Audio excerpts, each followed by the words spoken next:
Solve the inequality. Which of the following is the solution set?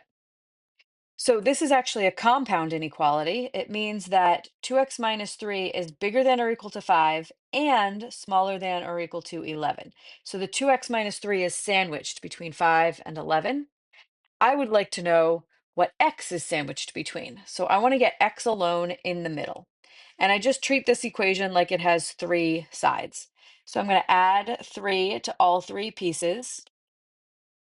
So we get 8 is less than or equal to 2x is less than or equal to 14. Then divide all three pieces by 2. So we get 4 is less than or equal to x is less than or equal to 7. And in interval notation, this would be 4 comma 7, smallest number to the biggest number. And I'm including the 4 and the 7 because of the or equal tos, so I put square brackets. So that is answer choice A.